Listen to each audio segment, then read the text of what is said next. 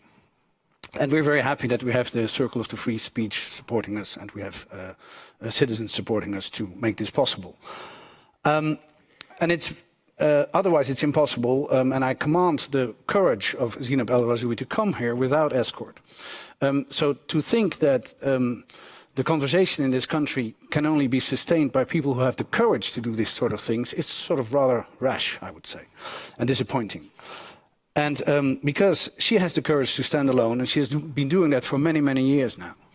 I don't know whether Van Hoof knows that one of the reasons to attack Charlie Hebdo was the fact that they did write things about Islam, and that they wrote things by, and that she did write things because she studied this, because she's a sociologist and she has been working in this field for many, many years. So it's to the detriment of our intellectual conversation in this country that he don't want to defend these sort of things, and I think it's an outcry. And I think it's very commendable that a woman with extreme courage like Zineb el Rhazoui comes here, and that she has the courage to speak about these things for years and years and write about it. And I think it's a bad sign that Dutch society doesn't want to support that. She knows what it is to stand alone, and I will share one other story with you. I'm not talking about Grapperhaus, I'm not talking about Ollongren, I'm talking about Frans Timmermans. We've been called about a month ago by his office because he had many things to say on Women's Day and whether we could organize it. Well, of course we can. I mean, sure. He wanted to explain how important women's rights are. He wanted to explain how much the European Union is concerned with those rights, and he wanted us to organize an evening with that, preferably Carré or the big hall of the Stad Schouwburg next door, because, you know, it's not big enough here, but whether we could organize it. Well, yes, sure. I mean, you have things to say about women on Women's Day. Yeah, it's important. He really feels about these sort of things. He likes to explain, you know, how important that is.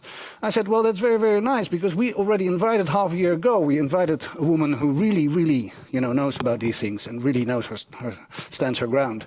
So maybe you could come and comment on that, and you could talk together. Well, that's a bit disappointing. That was so small here, but yeah, sure. That would be a very good idea. Actually, he would think about it. So could you send some information? Yeah. So Jan de Mosselman sent some information. Could you send some more information? Yeah, sure. Jan de Mosselman sent some more information. And then after a week, maybe she could send some more information.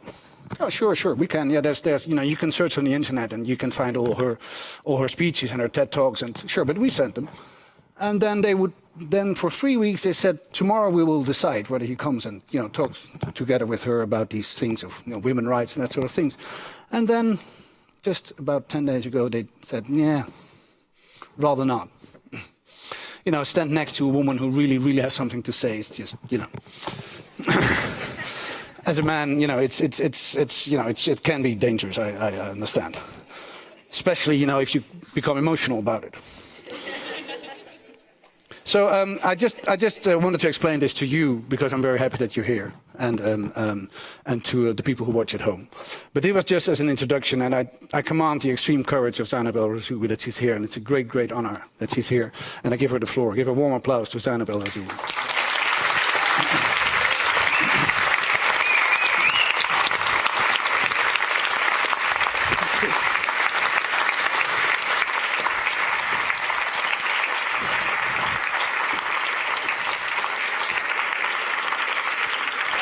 Thank you.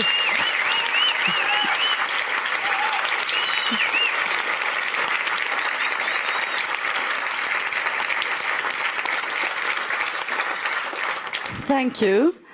I don't know if I really need that mic, actually. Yeah. So, thank you. Thank you, Raja. Thank you for this beautiful music. Thank you, Yuri. Thank you, Jante, for having organized this wonderful event.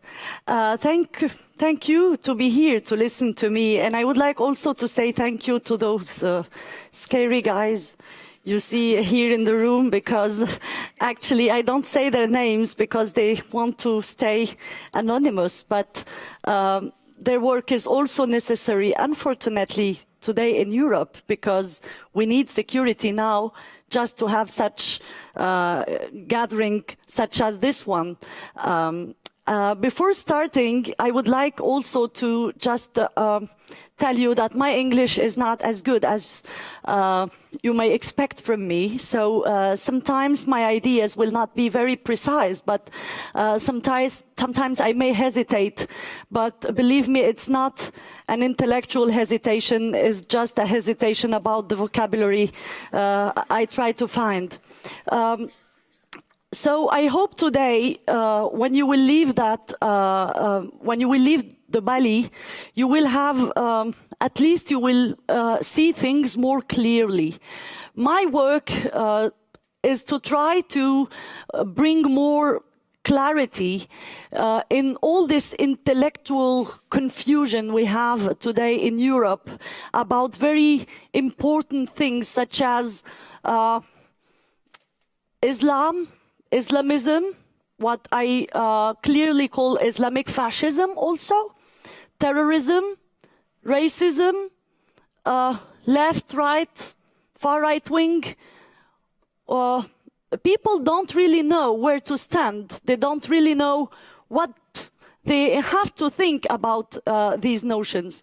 I don't know if maybe some of you know my story.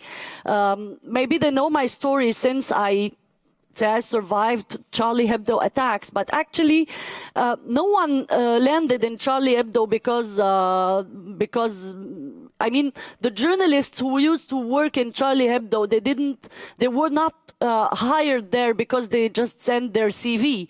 Almost all of us landed there because we had a struggle before, and my struggle since I was a child was a struggle as a Muslim-born girl to say that I deserve the same rights as everyone, as men, but I also think that in the country where I grew up, even men, they don't really enjoy the rights they should enjoy, but as a woman, you even enjoy less rights. So my struggle was a perpetual revolt against that situation where I was, and because I refused to just obey what the society wanted. So I landed in Charlie Hebdo because of this struggle in Morocco for secularism, and because of this struggle in Morocco for democracy. And I believe that in the Muslim countries, democracy will never be possible as long as we don't also get rid of the dictatorship of superstition and religion.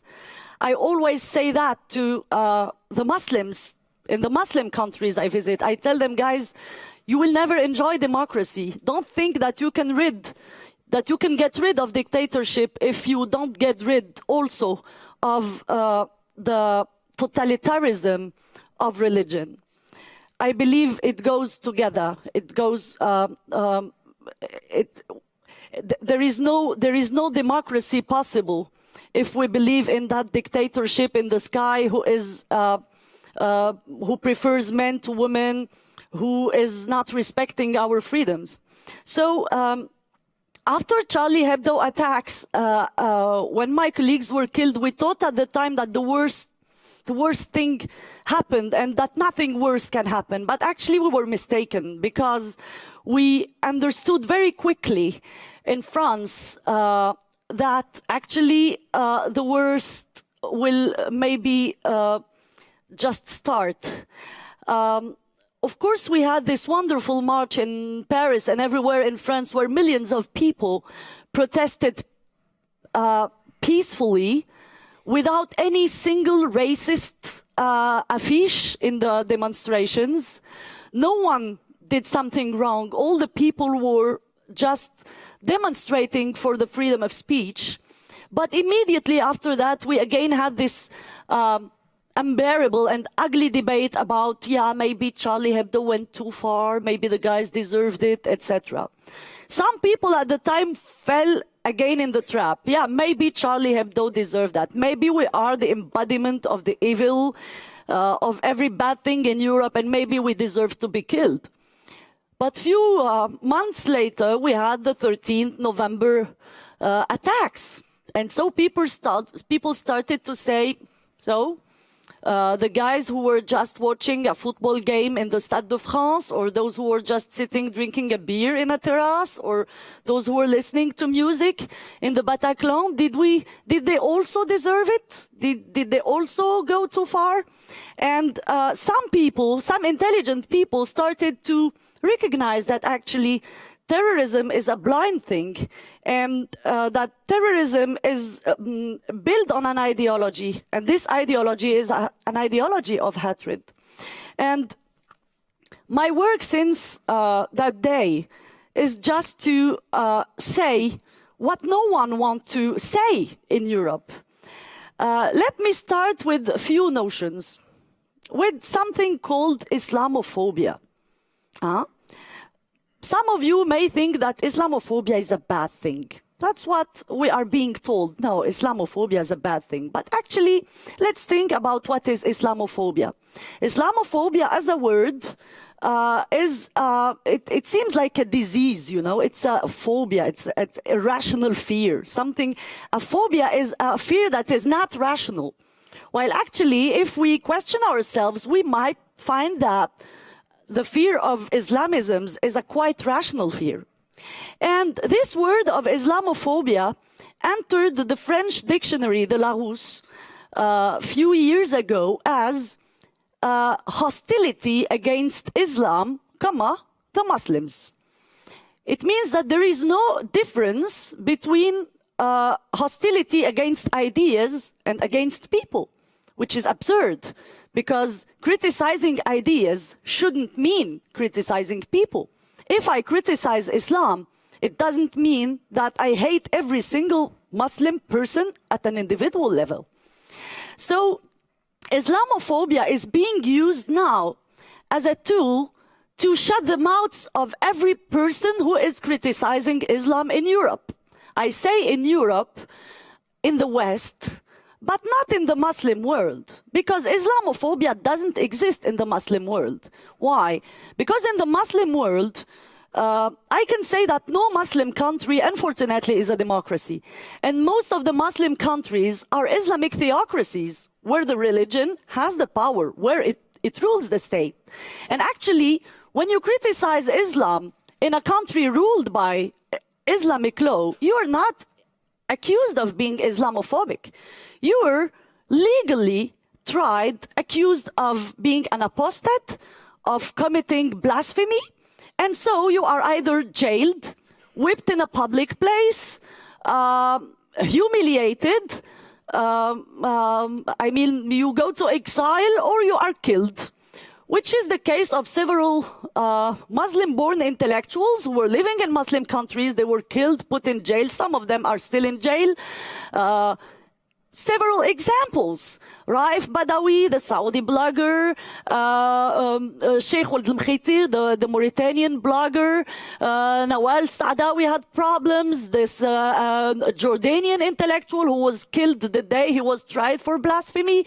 Faraj Fouda, the Egyptian secular intellectual who was killed also in Cairo. Many people had this kind of problems.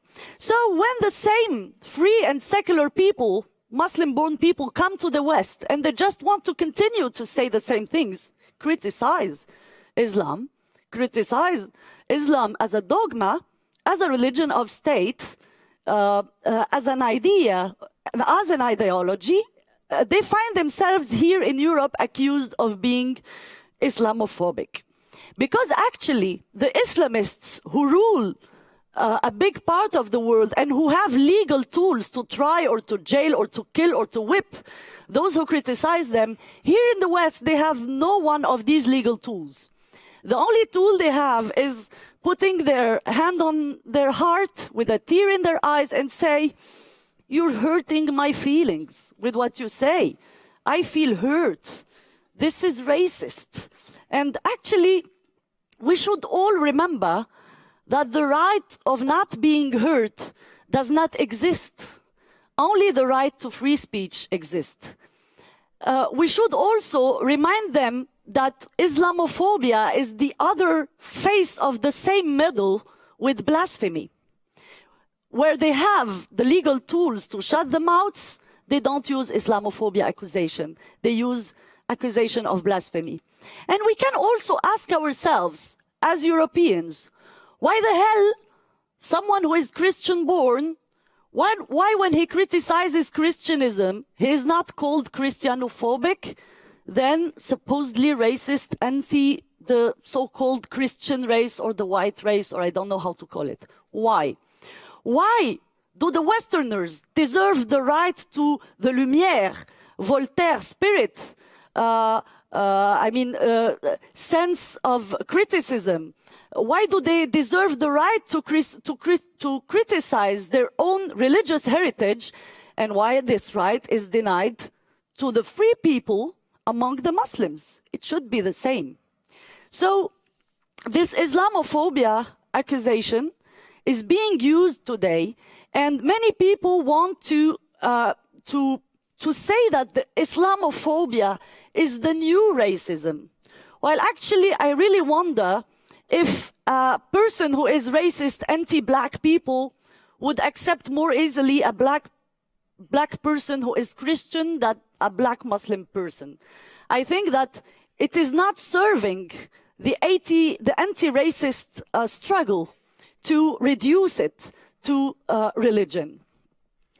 In the book I wrote, and which is just published now in Dutch, I tried to speak about what I call one of the worst intellectual impostures of nowadays, this Islamophobia. And I tried to find the answers. I tried to deconstruct all the speech and the strategy of Islamization used by the Islamists to Islamize Europe. So they use notions as anti-racism to shut our mouths. But actually, let us have a look into their ideology. They are the most racist persons I know, actually, the Islamists. When they accuse those who criticize them of being racist, actually they are not really standing anti the racism. They just want the monopole of racism for themselves. Because when they are racist, when they say our daughters can never marry Jewish or Christian guys, they consider that it's not racism. It's in the religion. It's allowed, and God wants that, so it's not racism. Well, actually, for me, it is. Those people, unfortunately, have found here in the West many elites who are helping them to grow and to spread. I was very disappointed as a woman who grew up in a Muslim country. I spent my whole life struggling in a daily basis just to have a little bit of the freedoms you were born with here in the West. The freedom of wearing this, for instance. Even the freedom of putting lipstick and nail polish. Sometimes it can be problematic. A girl who is doing that, it means that she wants to attract men, and it's not really good to do that. The freedom of having a love story, of going out. These are the daily freedoms. I'm not talking about the rights. When you are born as a Muslim woman in a Muslim society, you definitely don't have the same rights as men. For instance, now, if my father has a piece of land or a flat in Morocco, my brother inherits double. I only inherit the half because I am a woman.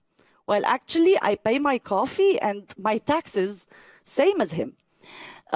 So this daily struggle for very simple rights, such as drinking a beer after work, having a love story, choosing one's own sexual orientation, etc., are denied to us. And we are struggling just to get some of the few of the rights you have here in Europe. And when we come here to the West and we try to defend these rights, because we believe that rights and values are universal, that they are for everyone in this earth and not only for the West. For me, equality between men and women is not a Western value. It's a universal value. Freedom of choosing one's sexual orientation is not a Western value. It's a universal value. But when we come here to the West, we are surprised to find that those who are supposed to support us, actually they support our oppressors. They support our oppressors because they don't want to be assimilated to the far right wing. They think that it is anti-racist to practice this form of cultural relativism. And I have to add that the worst form of racism I could see in Europe is exactly this cultural relativism. What is cultural relativism? Cultural relativism is the fact of saying, yes, okay, we Westerners, we are for equality between men and women. We are for gays' rights, LGBT rights. We are for freedom of speech, freedom to criticize religion. But we will let the Muslims do it differently. We have to respect their culture and let them veil their women. Let them violate these values. They are not ready for that. They don't really deserve these values. Isn't that the definition of racism? Why the hell do you think that the Muslims don't deserve also those values? There is people who are risking their life in the Muslim world for those values. So this cultural relativism is for me one of the worst swords of racism that are now practiced in Europe. Because the classical racism, the silly and stupid racism, let's say someone who will say, I don't know, Arabs, niggers, Raus, or that kind of person will always exist. And in most of the European democratic countries, racism is not an opinion, it's a crime, it's forbidden by the law. And this is a very good thing, by the way. It's just like assassination. It's forbidden by the law. Rape is forbidden by the law, but you will still have people who kill and people who rape. This is something we can't avoid, but those countries are forbidding racism. But this sort of racism that pretends to be anti-racism is actually one of the worst forms of exclusion, and it is actually helping the oppressors in the Muslim world. Those people, mainly from the left, but not only from the left, also from the right, from the center. Those people, you find them in political elites, in journalistic elites, those who have never left the hipster corners of Amsterdam or the Bobo 11th arrondissement of Paris, and they give us lessons about the fact that we should be nicer with the Islamists. We should accept the niqab and the burqa as a cool thing. Actually, I invite them to go to spend 6 weeks in Asyut, in Beni Mellal, in Jalalabad, in a city like that, and they will see what is the final project of Islamists. They will see if they can cope really with the daily life in an Islamist country. Those people actually, if they are taking this position because they don't want to be identified as a far-right wingers, I should remind them that the Islamists are the far-right wing in our countries. In every Muslim country, when you look at the political exchequer, the far-right wing is the Islamists. They are the far-right wing. And I can also say that they have a lot of similarities with the traditional European far-right wing. Of course, they don't have the same project of society at all. They are not struggling, they are not fighting for the same society, but they have the same dialectic tools and they have the same vision of the society. For them, people do not have the same rights, and the society is made of different communities, and those communities do not enjoy the same rights. So we should every time remind the far-right wing that we are not blind, that we read what the far-right wingers are doing. Let me give an example. In many countries, debates about secularism, about equality between men and women, were completely abandoned by the left to the far-right wing. And so we now arrive to a bipolarization of the society. We find ourselves in a situation where we have to choose. Either we are defending Islamists or we stand with the far-right wing. But actually there is a big space in the middle. There is an infinity of possibilities, of shades in the middle. And struggles such as secularism, such as human rights, such as equality between men and women, such as sexual freedom, have always been led by the left historically. So what have happened to the left? And at a personal level, I still define myself as a woman from the left. But I don't recognize myself at all in this Islamo left, in this left that is trying to convince us that the veil is a symbol for freedom and that we should accept it as an evolution of the society.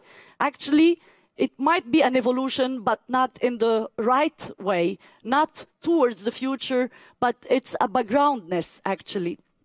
So I just want to, I don't want to be too long because it's, I don't really like monologues. I much more prefer questions and answers.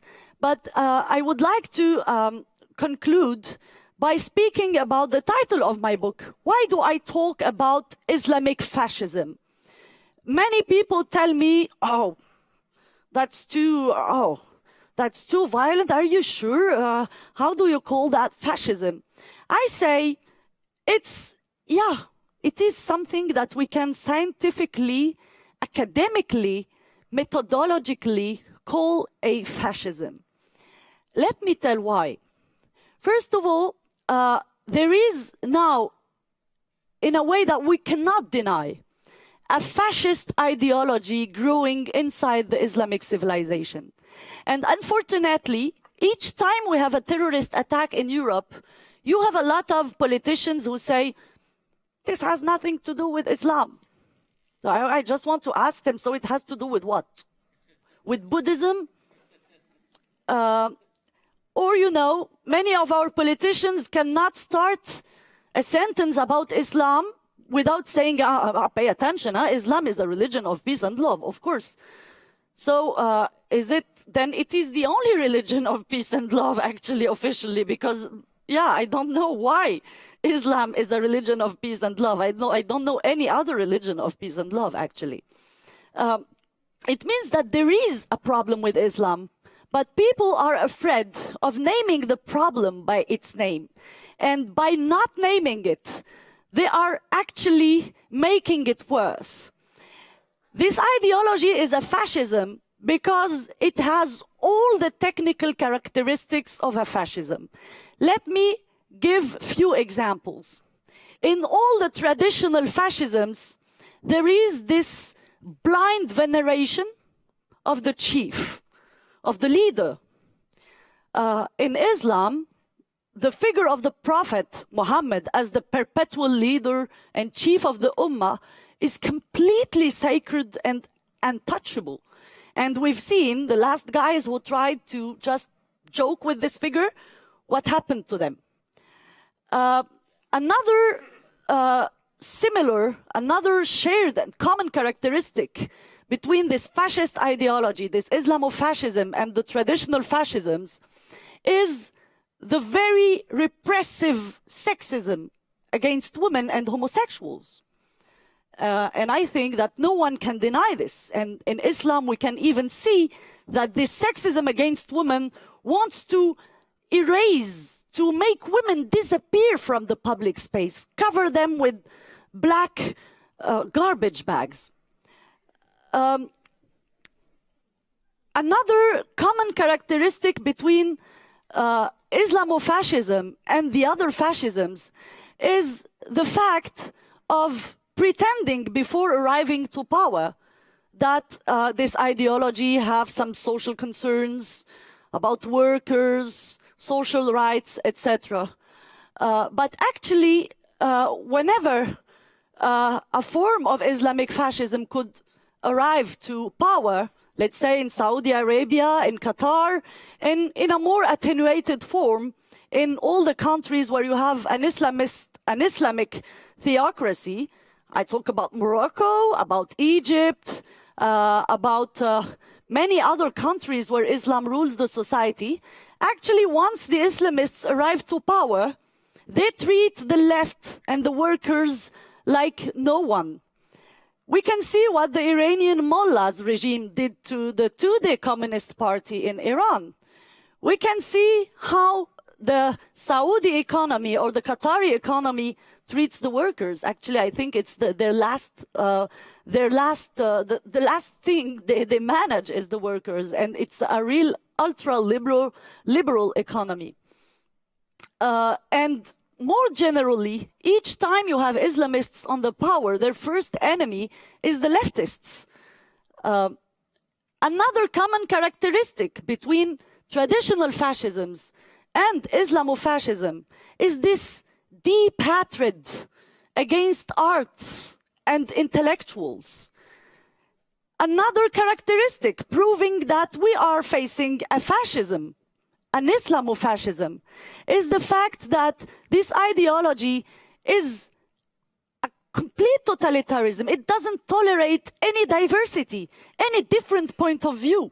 Another characteristic of fascisms, all the fascisms had militias, either official militias or unofficial militias committing crimes, ideological crimes. So the terrorists, aren't they a militia?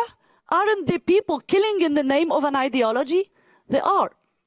Another characteristic of fascism, the fact of having a flag, having a costume, having a ready to think, a ready to speak. In this fascism, we have a flag. Now it's the ISIS flag. Before it could be Al-Qaeda flag. We have like a costume.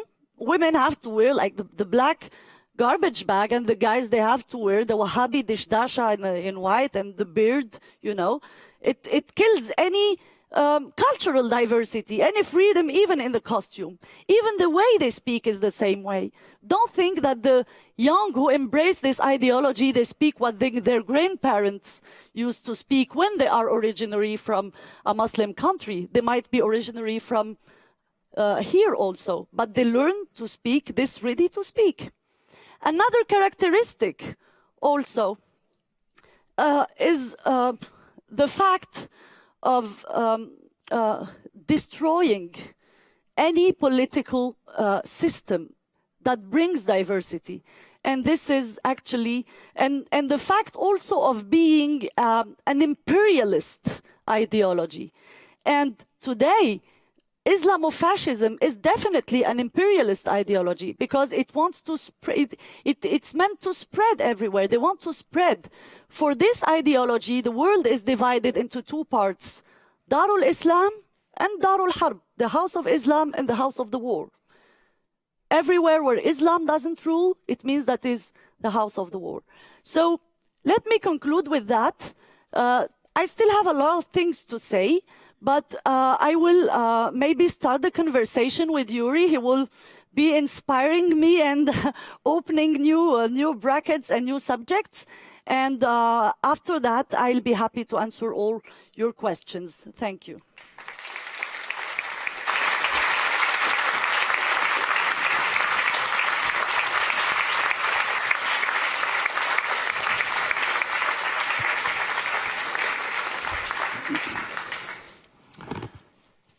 Thank you very much for your speak, for your talk, for your words.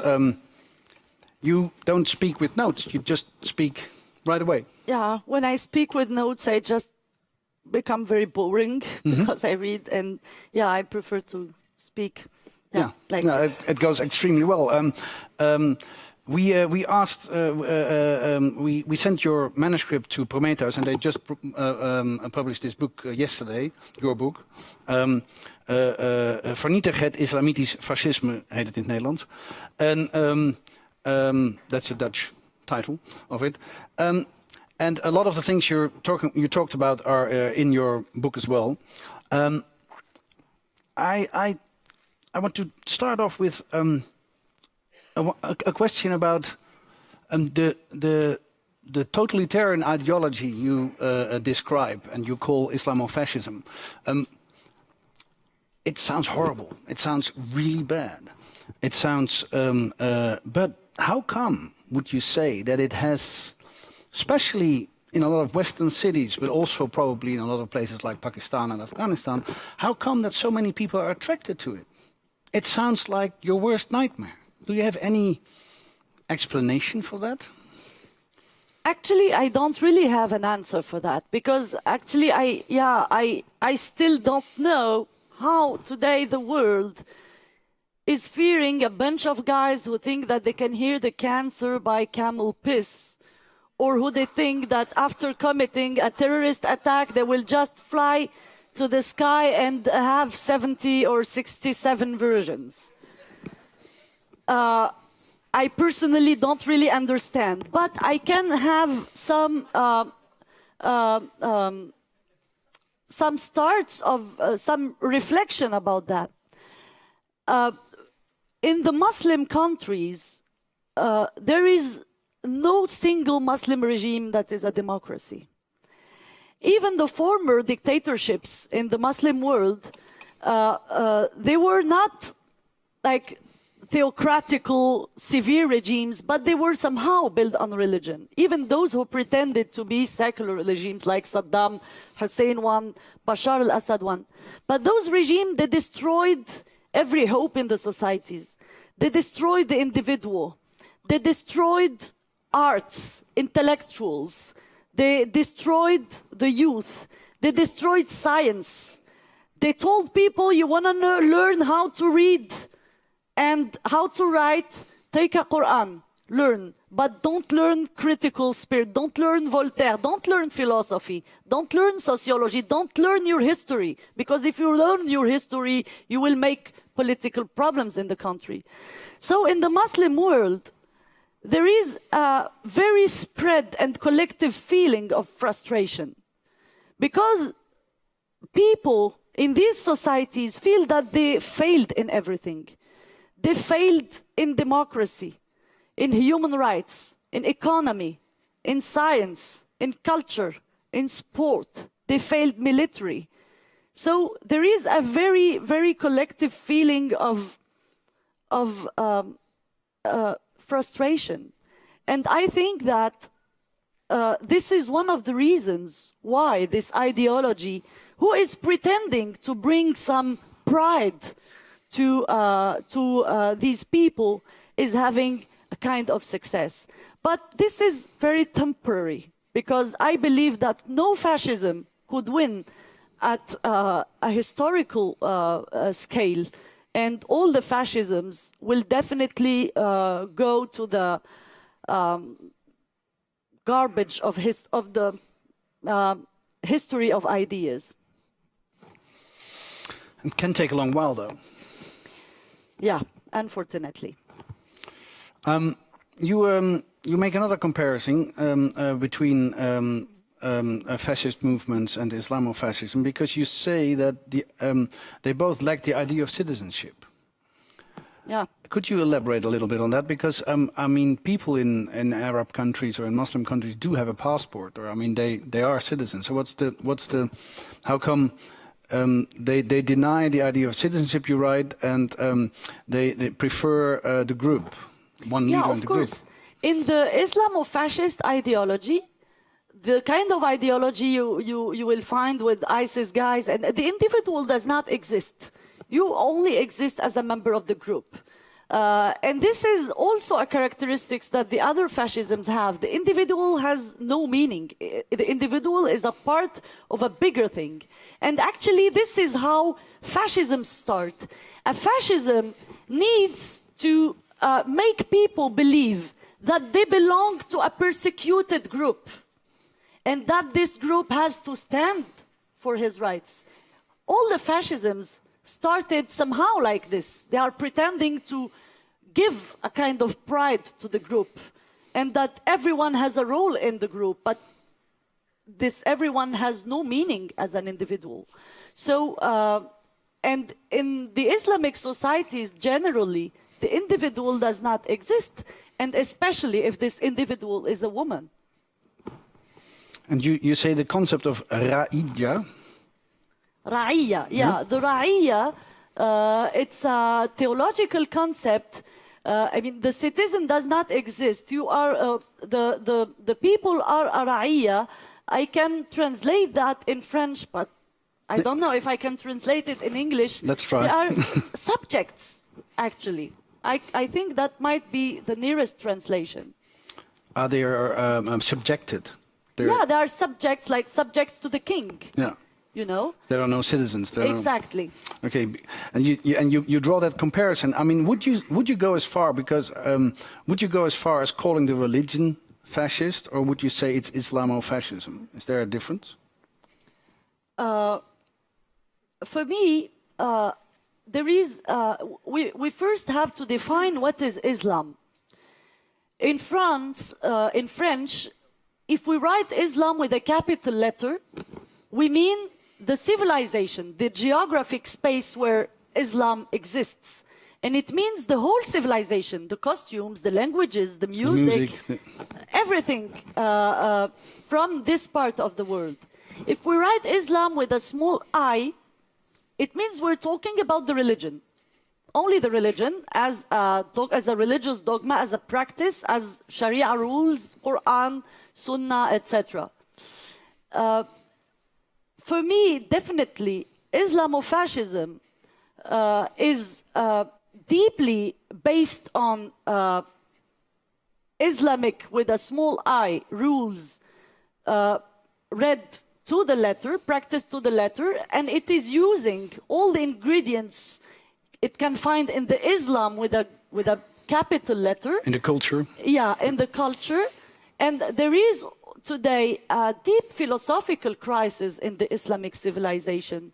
And all the Muslim intellectuals recognize that. And they are the first people who are concerned with that. If you read the secular people in Egypt or in Iraq or in even in the Gulf, in Pakistan, in Bangladesh, in North Africa, it is their main concern to say we are going through dark times and we have a deep philosophical crisis in our civilization. But unfortunately, this knowledge to analyze the Muslim world is lacking in the West, especially among those who support the Islamists as if they were the legitimate representatives of the Islamic culture. So it is, for me, undeniable that there is a fascist ideology growing inside Islam. And this civilization also can produce fascism.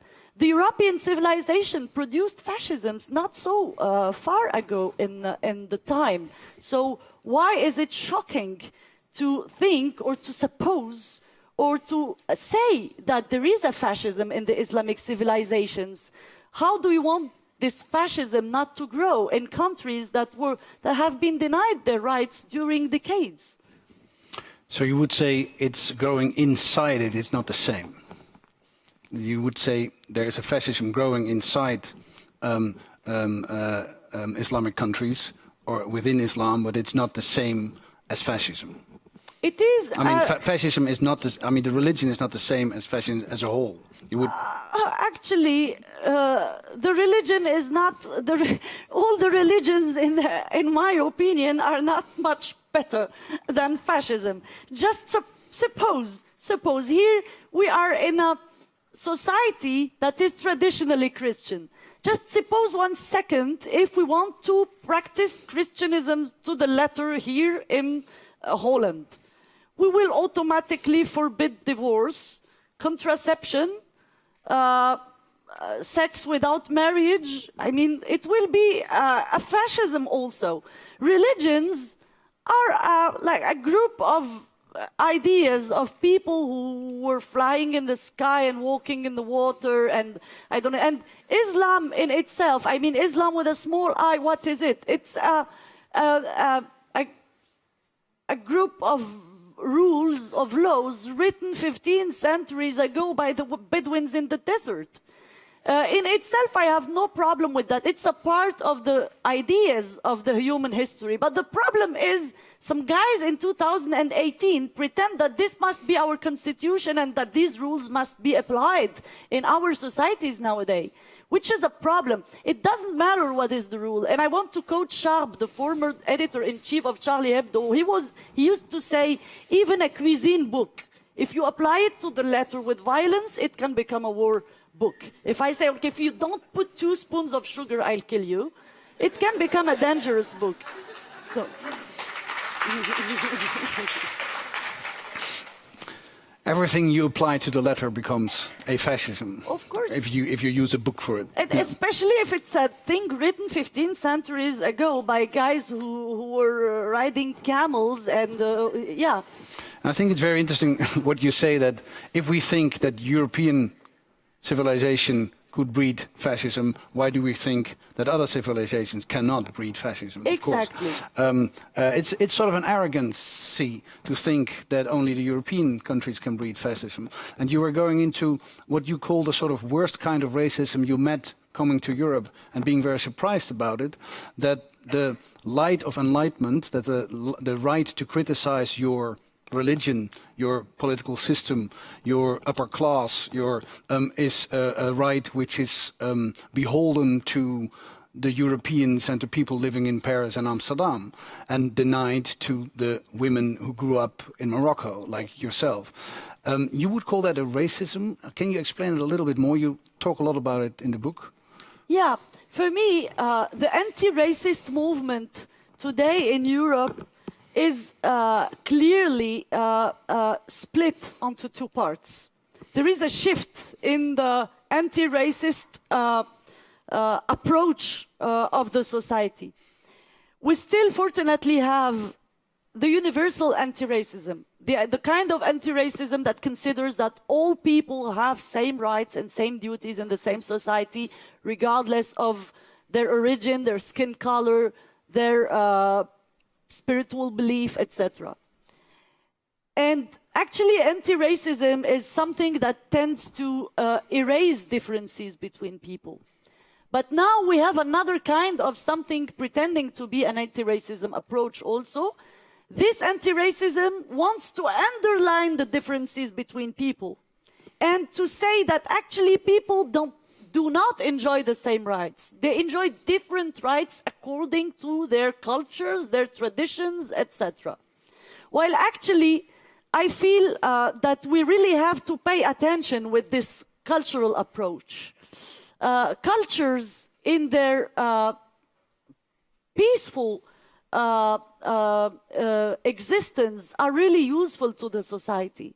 And we're all happy in Europe to live in countries where we can listen to a song in Arabic, where we can go out and eat in an Indian restaurant or a Japanese restaurant. It's a treasure for us. But just imagine a society where all the legislations from these countries exist. I always give an example. When the people, for instance, start talking about the veil and just say that, yeah, the veil is okay, it's a freedom, etc. I tell them, let us suppose something. Suppose that the African immigration was something very recent in Europe. maybe that the society now will be asking itself, shall we allow polygamy? Polygamy is a matrimonial, a familiar, family way of existing that is completely accepted in many African societies, even accepted sometimes by the women. But here in Europe, it is forbidden. Why? Because our societies think, and they are right, that we have a value that is more important than the right of certain families to practice their culture. This value is equality between men and women. And if we respect equality between men and women, we don't allow polygamy. So just transpose that rule for the other debates. Shall we say that polygamy is something that we should accept in the name of the respect of the cultures? So why not accept genital mutilation also? Why not then? Huh? I think that in our societies we mustn't be ashamed of the values we have. We are for equality between men and women. We are for the fact of permitting to certain guys to treat their women like shit because it's in their culture. We don't respect that kind of culture. And when it comes to human rights, I'm sorry, all the cultures are not equal.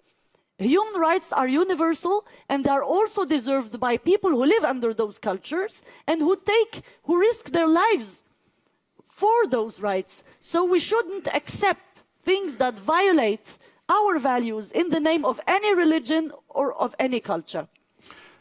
But we...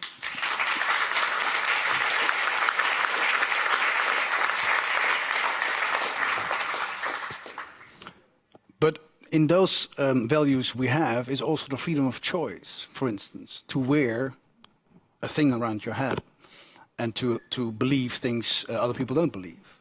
So how does that fit in? Actually, I want to remind that the best legal frame for religion, for freedom of religion, is a secular society. And sometimes I tell the French Islamists who are like all the day against secularism, they hate secularism. I tell them, guys, if this society wasn't secular, you as Muslims, you will have to pay a tax to the Catholic Church to have the right to to practice your religion. And the guys just say, oh, so well, yeah, you're right. That's one thing. The second thing now is this freedom of choice. Actually, as you were talking about the veil specifically, I find it very, very difficult to put the word veil and the word freedom in the same sentence. Because either we accept it or no. The veil is compulsory for hundreds of thousands of millions of women in this world. If they don't wear it, they are jailed or they are whipped in the public place. So I can't understand that it is being used for some people here as a symbol of freedom. It is not. Okay, I can understand that the women who wear the veil are not all obliged by a man to wear it.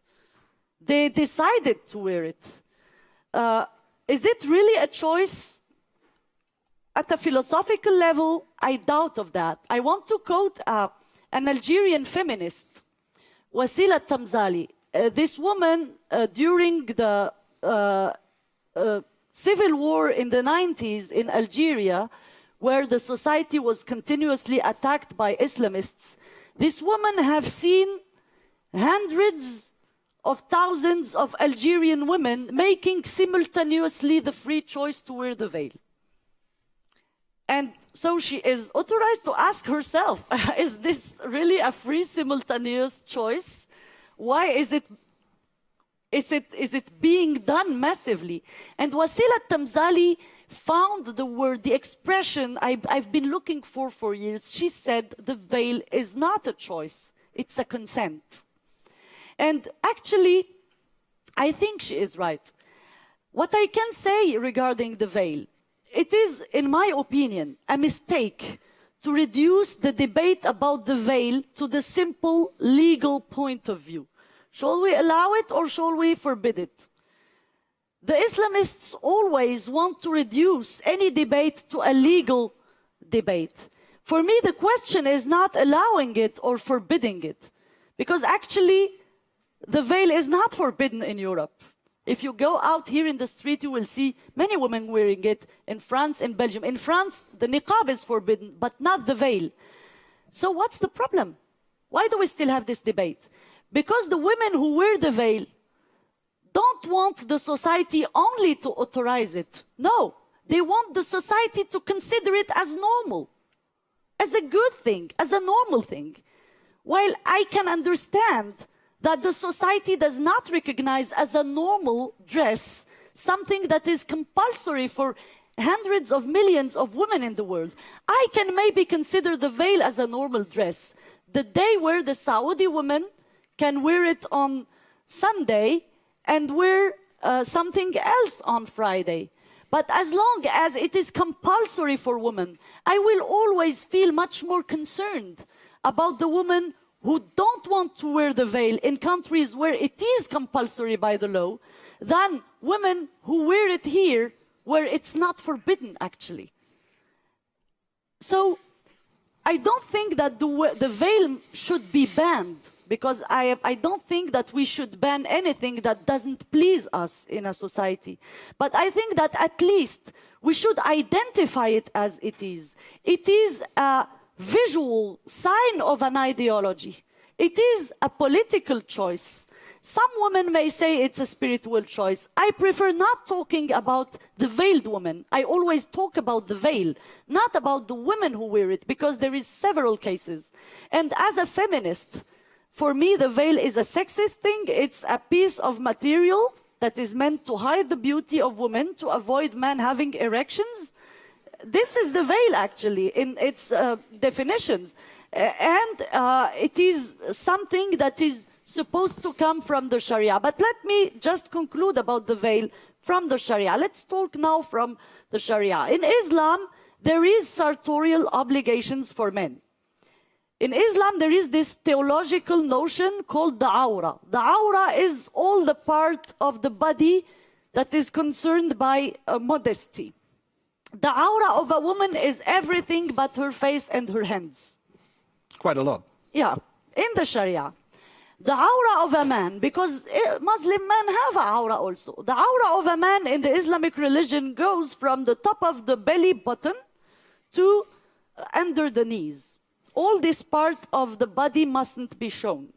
So when we had this burkini debate last in France, month, we did not see any burcalson, like strange swimming suits for men, in the European beaches. When we see a woman with the niqab or the burkini, we see her man, he's wearing the same Quicksilver fashion swimming suit as the infidels. Muslim men are not allowed to wear silk. They are not allowed to wear silver, to wear gold, and to have long hair, longer than the ears. But we've never seen a demonstration, let's say, of the workers in a factory who say, we are obliged to wear uniforms with the silk fibers. We have never seen a jewelry shop attacked by Islamists because the jewelry was selling gold or silver rings to men. It means that no one gives a damn about the sartorial obligations for men in Islam. It's only about women. And I want to tell those women so who it's are... an excuse to discriminate against women, you're saying? Of course. And that's what I tell to these European girls who were born with many rights here and who choose to wear something from the past. I tell them, if you complain here continuously because you are not accepted with the veil, so think of those who are not accepted without a veil in the other countries, and you will understand that the problem actually is with women. It's an excuse to discriminate against women. Of course, and unfortunately, many women fall in that trap, and they auto-persecute themselves. I don't know why this question of veil is taking as much importance. It becomes like an identity thing for certain Muslim girls. And we will never see a Muslim guy, even when he is radical, who will torture himself with sartorial details. Okay, so you're saying I'm not concerned with not allowing it. It should be allowed, but it's the discourse around it. I don't say it should be allowed. I say it shouldn't be banned. It's quite different. That's quite different, Yeah. absolutely. And the same for religion, for freedom of religion, because you're saying laïcité is a good thing, actually, because you're more free in it. But that means that you have the right to believe in your belief system, Yeah. even if it's violent or near fascist. Or? No belief has the right to violate the law. Actually, secularism is a system allowing all the religions to exist. And for instance, the laïcité in France, many people want to criticize this laïcité. Some people describe it as if it was also an ideology in the religion. It is not. It is simply a legal system saying that the state has no religion, no color, and the state doesn't fund any cult. You want to have your cult, you're free to have your cult, but you finance it. The state doesn't finance any cult. The public money doesn't go to the cults.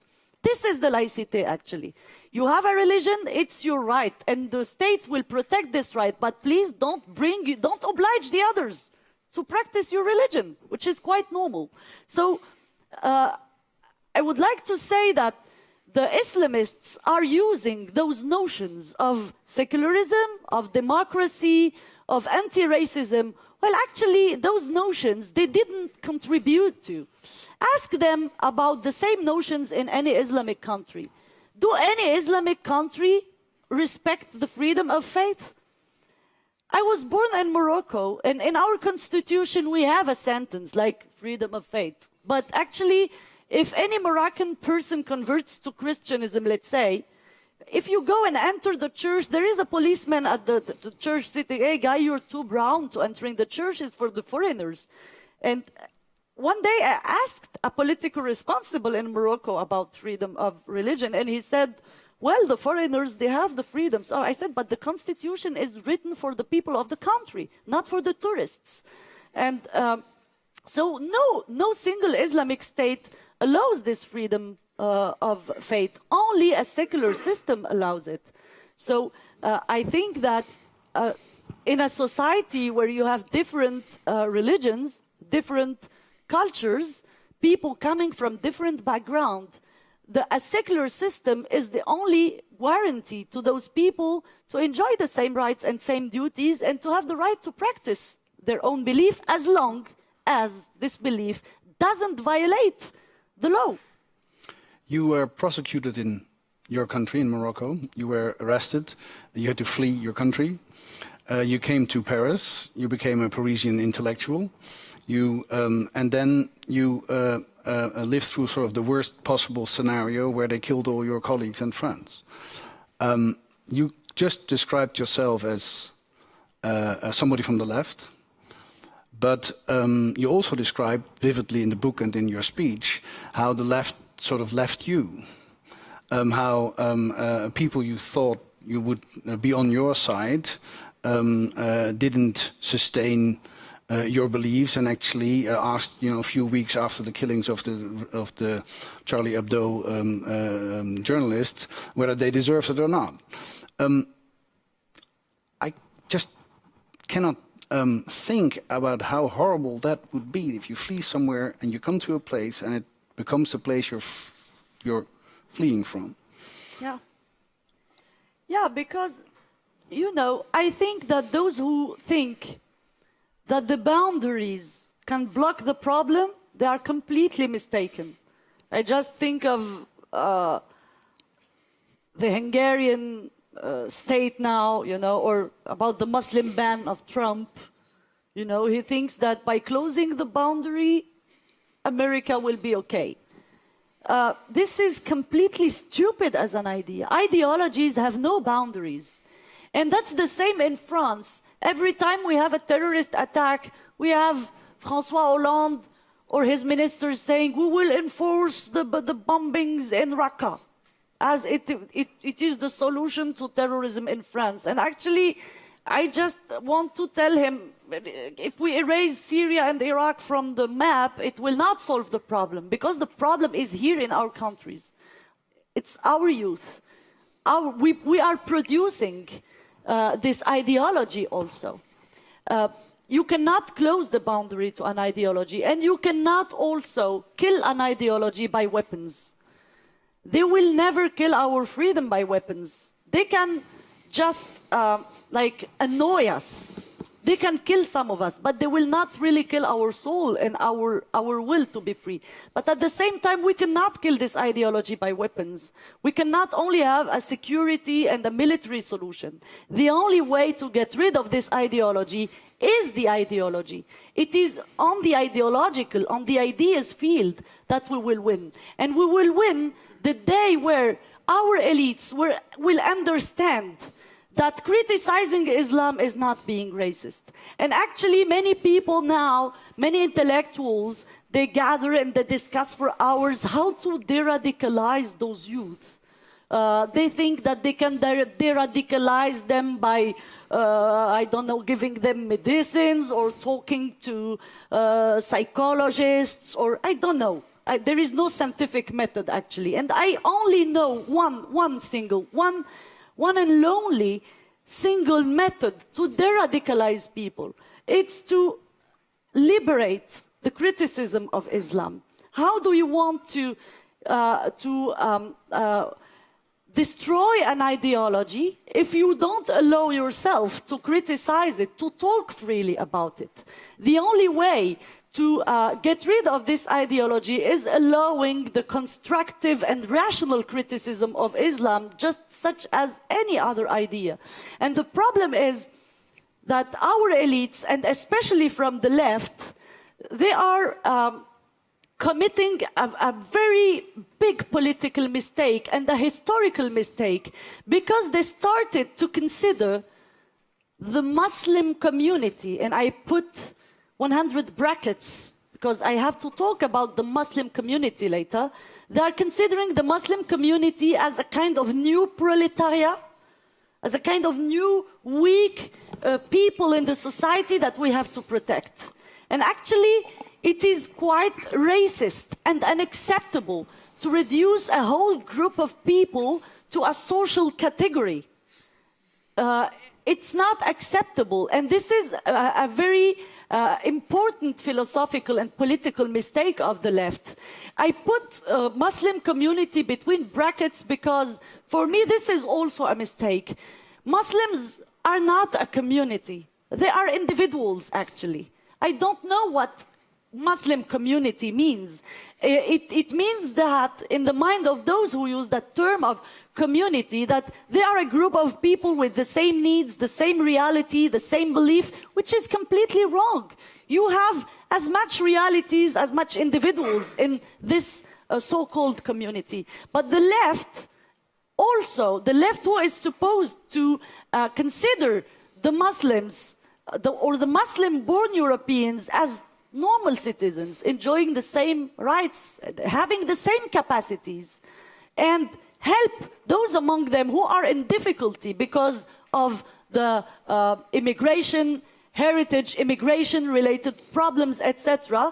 They just put them in this, under this title of Muslim community and listen to auto-proclaimed representatives of this community who are the Islamists, who no one elected actually, but they are recognized by the left as representatives of the so-called Muslim community. This is a big political mistake, and the day where we will stop doing that, and we will stop accept auto-proclaimed representatives of the Muslims, because actually in a democracy, the only way to represent someone is the vote, and the so-called Muslim representatives for the Muslim community, who are generally guys, and who are sometimes guys like Tariq Ramadan, you see, who is jailed actually for being a serial rapist. Those guys, no one elected them. And those who are put under the Muslim community name, maybe me, I don't know. If the Muslim community exists, so maybe I belong to that community in the eyes of this left, I don't know.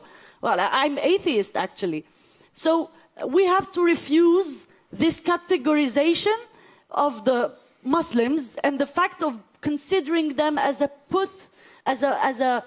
weak community that has to be protected. This is a very racist posture, actually.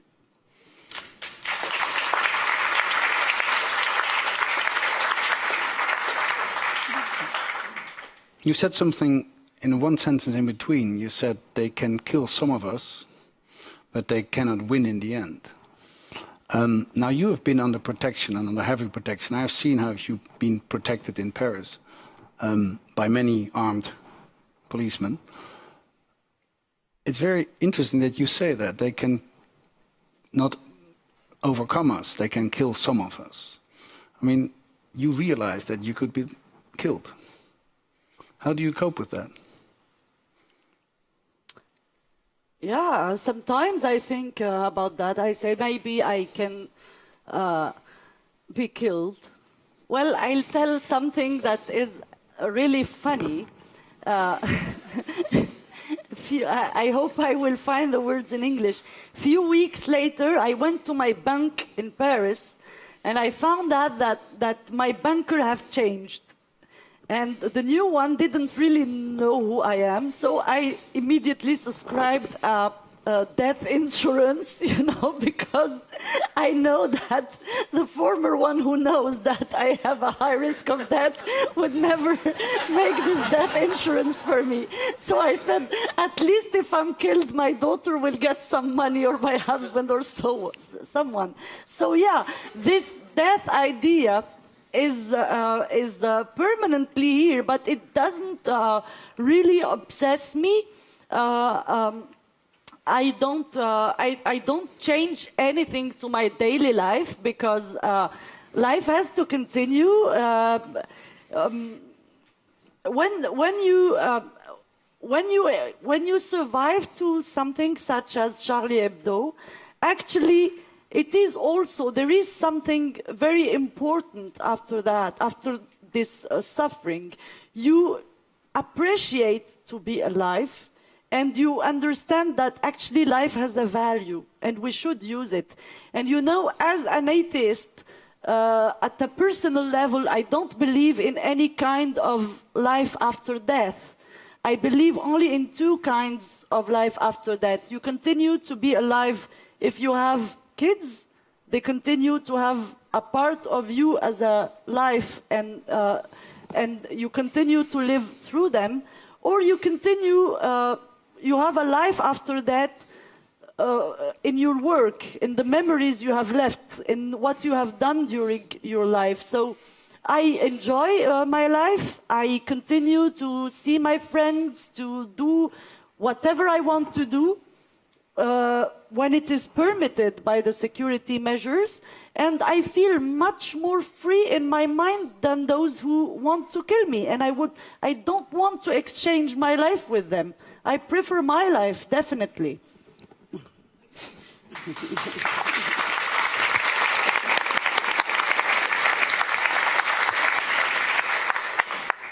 I'm sorry to upset you and asking personal questions like that, but your answer is impressive. I'd like to ask Raja El Mohandes to join us for a little bit and talk. Would you care to? Microphone is working. Otherwise, I'll. Oh yeah, it's working. Yeah. It's working. I'm sure. And then we. First, I'd like to ask you. You listen to it, to the speech, to the conversation. You have any direct comments or things you want to add? Well, this is what a living hero looks like. So I think she deserves a big round of applause. And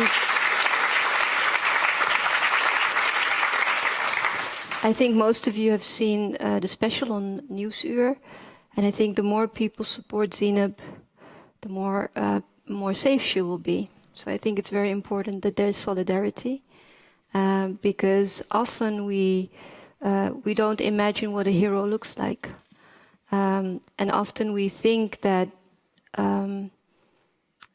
strife, especially with religion, is something very abstract, but it's very real. And I commend you because not only have you lost touch with the country where you where you know what it is. Then there was another one, which is people try to cut off your freedom of speech in France. And I think those warning signs are ones that we need to listen to. And whatever aspect or whatever part of politics you support, left, middle, right, whatever, you need to listen and you need to pay attention. Mm-hmm. And you, we organized here at the Balie, you organized here at the Balie together with us an evening with Mayit Nawaz. Yes. Very impressive evening as well. But you would consider yourself a feminist, an activist, but you would consider yourself a Muslim feminist, is that right? I'm a Sufist, so yeah. I love mysticism, and I think I can learn from everyone, and especially from people that do not agree with me. So because I'm an artist, I have a different way of looking at truths, and we are very emotional. I think that's the word of the day. So I tend to be very curious, but I do believe in God. I think also because of my life path, and but I absolutely defend everyone's right to not believe, because then you're a free person.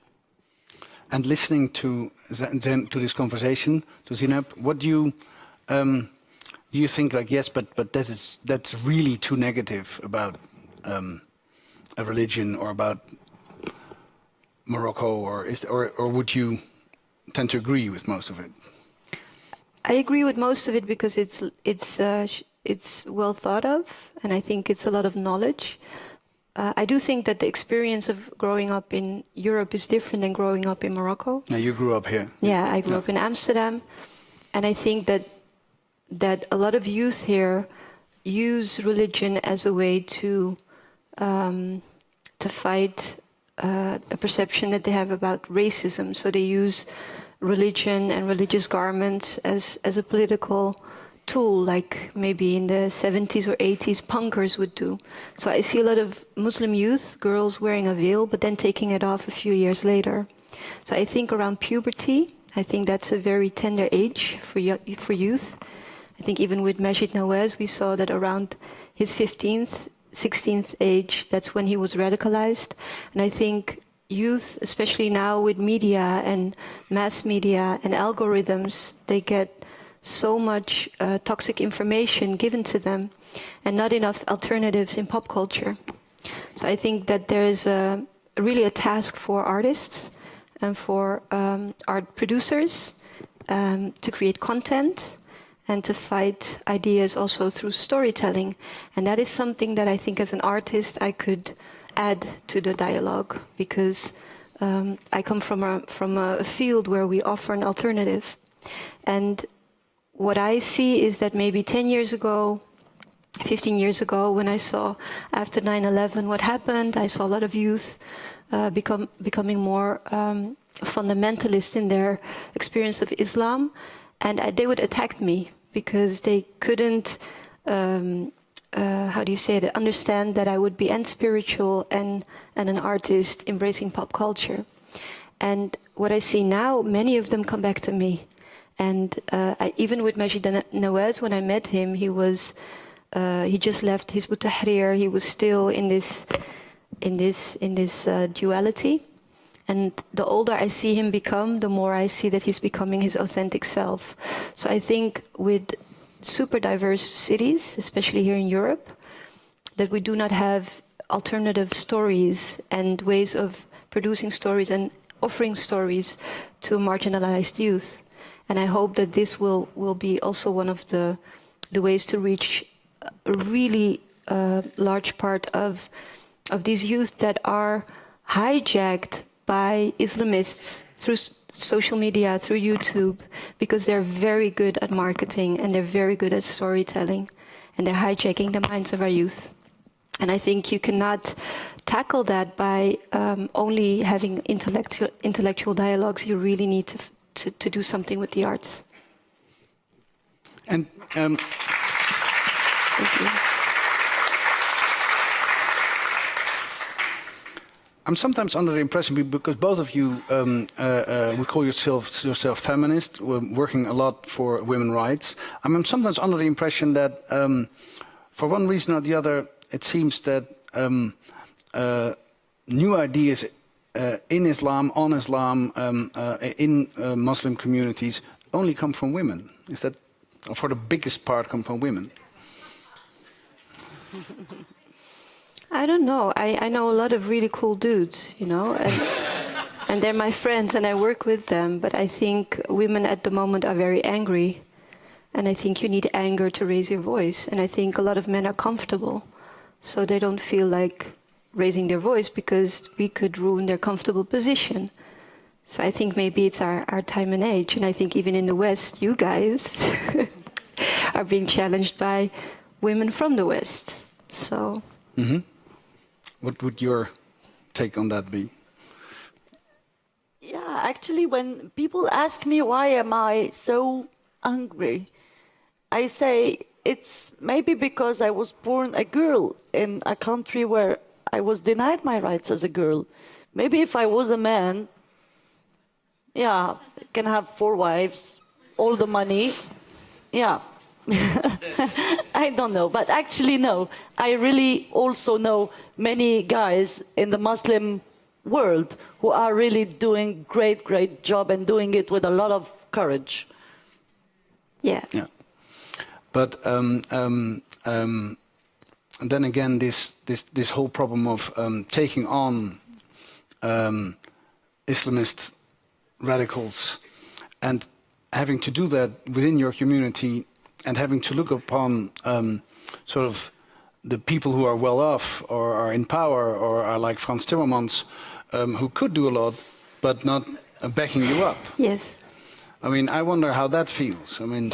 Well, many approach me in my DMs or in private, but they also won't show up and support me. So I think, who are the leaders? And I think politics is also a game. And I think that at the moment, I wouldn't know who they are because they don't show their face in public. And I think the whole, now the struggle with Islam and with the extremes that we are facing now in Europe is such a big paradox, such a big dilemma, that I think we need a diversity of skills and methods to tackle it. And I don't think comfortable men in comfortable power positions are the ones to go to, especially when they only want to meet you in private. Or by DM. Yeah. Because even with Majid, you know, it was the 15th anniversary of 9/11 and we did it here. And I was like, you know, I want to do it with some cool friends to also have some artistic dialogue about it and not only listen to Majid. And there were Dutch politicians approaching us that all wanted to meet Majid. And I was like, come to the event, show your support for me, I'm a local. And they wouldn't show up, but they wanted to meet in private. So I think there's also something to say for, you know, who are brave people and who are cowards, or who are only brave on camera. And it doesn't matter to me whether you're Muslim or whether you're European or whatever. Brave is brave and coward is coward. Yes. Yeah. I'm looking at the audience because we promised, I'm looking at the time as well, but we promised that there would be time for questions, and actually Jan de Mosselman pointed out that it would be questions and no long statements. Is there somebody who... Oh, the guy with the newspaper. Yeah, the guy with the newspaper, thank you. I'm using the newspaper for one moment. I mean, you have, in this interview in the NRC today, you make the quote the same, which you repeated already, and say, what can the Western society do in order, you know, to change this situation? In which you say, well, you have to call a spade. A spade, as the English say, right? If this is a kind of a Nazism or a kind of fascism, whatever, you should call it that way. Now, the big question is, how come that you're referring to the leftists, to the journalism, to the elite, also in the middle, the multiculti, as we call it, the multicultural stream movement, which we do find very strongly represented in the Netherlands. I'm talking about what is the basic idea that people are not prepared to stand up and not show up? The example you gave was Timmermans and many other examples. What's behind the scene that people are not willing and not prepared to stand up and call a spade a spade? You should ask them, maybe. I don't know, we're here. Yeah, we should ask them. And I think that what Raja said is quite true. When they live comfortably in their cities, European cities, where they go to the theater and they can go have a glass of wine and enjoy their freedom, they don't really dare to understand the life of those who are denied every fundamental right. So, and I think that today in Europe, for those who have something to lose, such as politicians and such as those media elites, it is much more comfortable posture to say that Islam is a religion of peace and love than to say that there is a problem with Islam.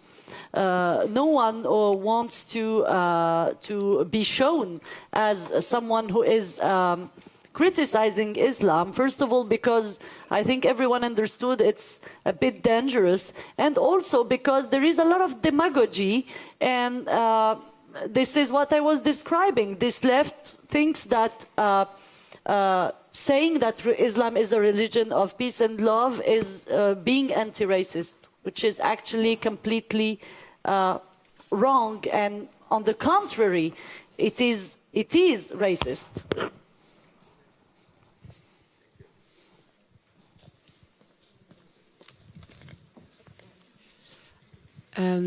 I did a play once by Rayana, an Algerian writer here in Holland. It's made into a film now. It was very hard to get it produced because all the intellectuals said it was based on Orientalism. Edward Said, could you elaborate on that? Because the argument, I had no answer to that. I did not really understand what you said. You said you produced a movie and it was not broadcasted because it was based on Edward Said. No, it's Rayana. She's from Algeria, and it was very against the political system and against Islam. It was very feminist. And here in Holland, they didn't want to produce it because they said it was based on Orientalism. Yeah, well, what's that? When was that? 4 years ago. Maybe you should shop further until you find a brave person. What's Orientalism? What is that? It's just a word. Well, what does it mean? What it means is you were talking to the wrong investors or producers. You should shop further. That's what I would do. I don't think that Edward Said is exactly someone that we can call Orientalist. For me, Orientalists are, on the contrary, those who are in the West and who have this phantasm about the Orient, and who consider the Orient and the Oriental woman and the Oriental societies just as a phantasm. I think that those elites we just spoke about are Orientalist, actually, but definitely not Edward Said. No, and for them to not produce it means that they're not the right company to work with. I wouldn't want to work with them. And I think there are many great companies that you could go and find. So maybe that's an invitation to go and seek further.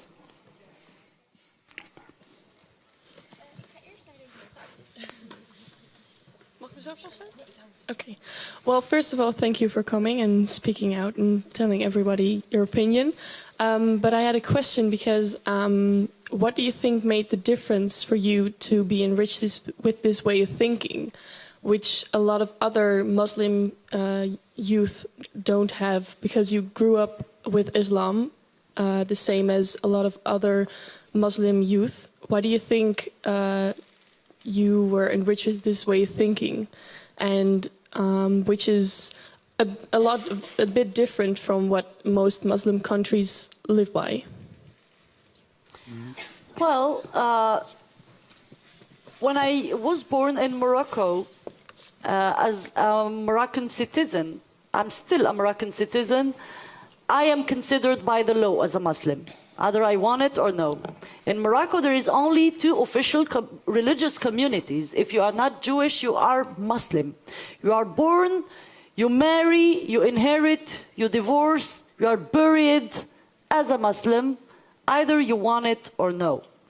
And as a Muslim-born child in Morocco, you have to study Islam as a compulsory thing at school from the kindergarten to the end of high school, which I did. I learned Quran. I was even beaten at school when I didn't learn Quran. I learned how to pray. I prayed in the mosque, etc. So I can say that I grew up in Islam maybe more than most of those who grew in secular societies in Europe. But this is not the question. The question is, what is the choice of every individual? Stay in Islam, stand far from it, criticize it, or just accept it as it is. I think that I did this effort of understanding Islam, the Islamic religion. I studied Islam, a very long part of my life I spent it studying Islam. And even when it was not compulsory, when I went to France, after university, after high school, I did continue studying Islam and Islamology. If I was a man, and if I was a believer, I could be an imam, actually. But a woman cannot be an imam, and I don't know if I really want to do that anyway. But these young people who you say here in Europe grew up in Islam, actually, in what Islam did they grow? For me, they grew up in a country where they have rights, where they have the choice to believe in Islam or not to believe Islam. Sometimes people have to understand that they can seize certain rights. They can practice certain rights. Of course, we all receive things from our parents, but we also have the choice to decide to reject it or to accept it. And I think that today everyone can open a book. Everyone can understand what Islam is about. And no one is obliged, particularly in a European society, to say, I am obliged to be a Muslim because it is like that. And those who choose to be a Muslim, who like to be a Muslim, who believe in Islam, who have the faith in Islam, they have definitely the right to do so. But they cannot ask the society to consider this thing as something giving them different rights or different duties. They are just citizens as everyone. And my belief is that the personal belief of everyone must stay in their private life and not be imposed to the others. So I consider if someone who was forced to become a Muslim could make a different choice, so definitely everyone can. I think there are many questions, but I think we're drawing to a close. Jante, maybe one or two more, but many people will be disappointed because they haven't asked their question, but that's how it is. Hey, that's Jair. Hey, Jair. Hello. Thank you for being here and for sharing your views with us. I have a question for you because it's really interesting how you try to describe Islamofascism and compare it with fascisms in history. I wonder how, in your view, did it become a fascism?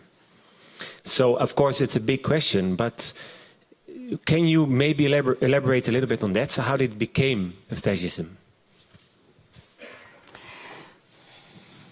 It became a fascism.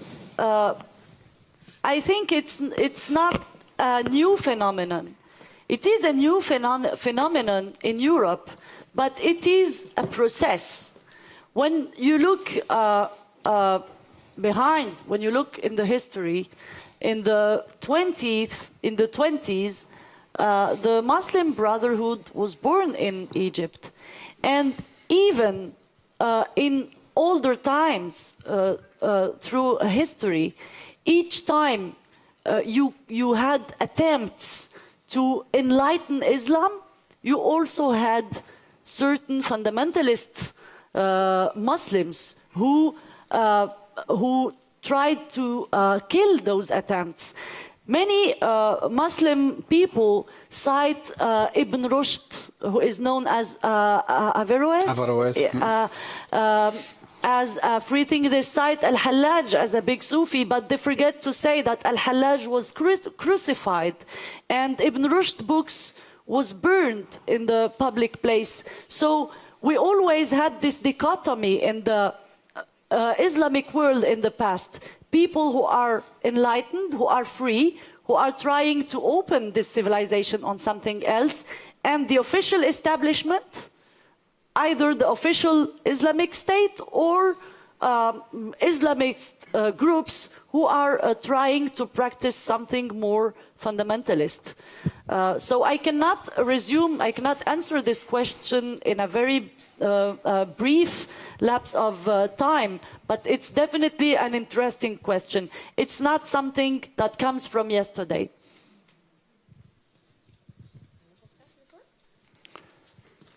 I think this was the last question. I'm terribly sad about it because we're having such interesting conversations.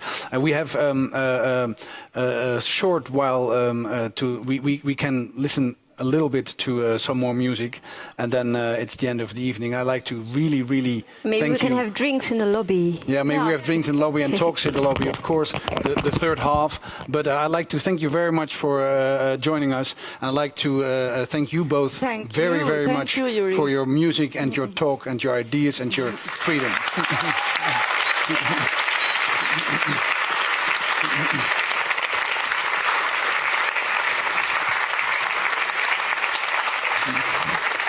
I'm waiting.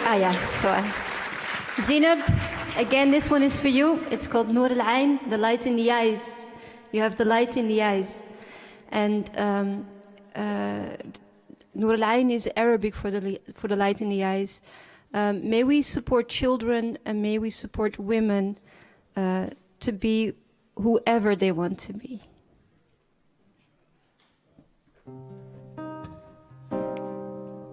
You can snap your hands. Yes, let's make it soulful.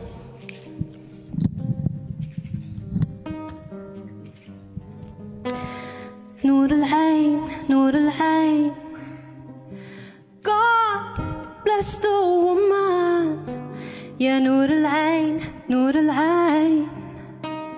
God bless the child. I carry myself with dignity.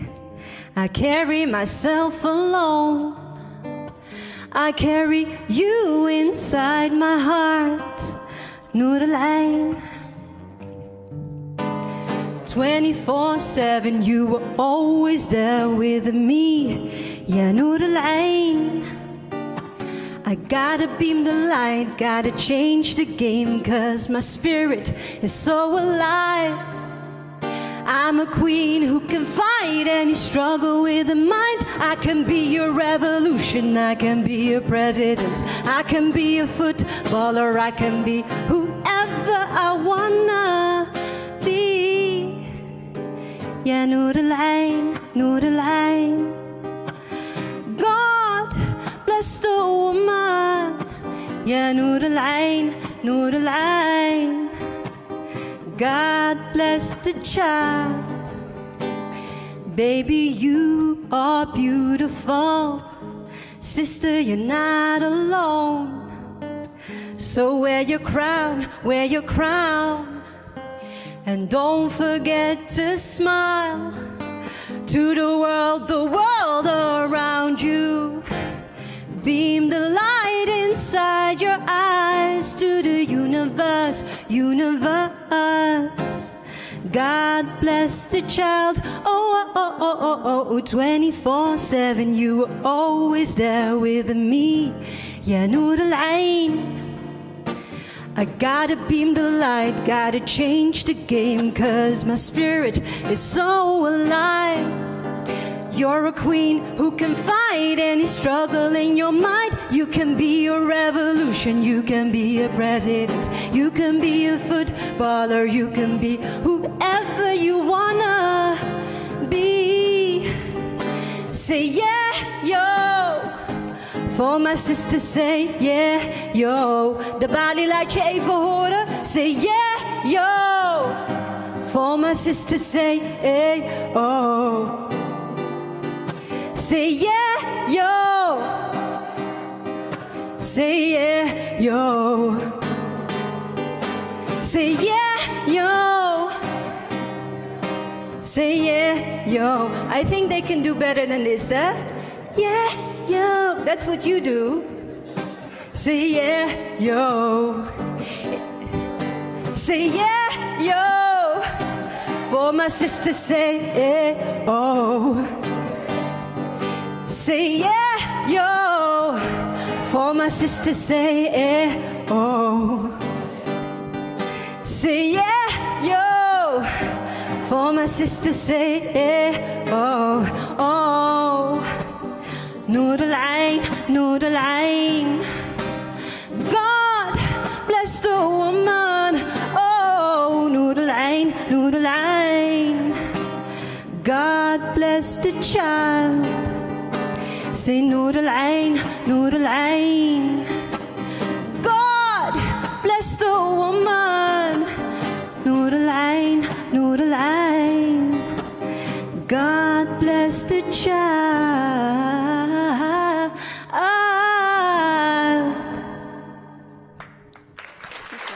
Dankjewel. Aktas Erdogan.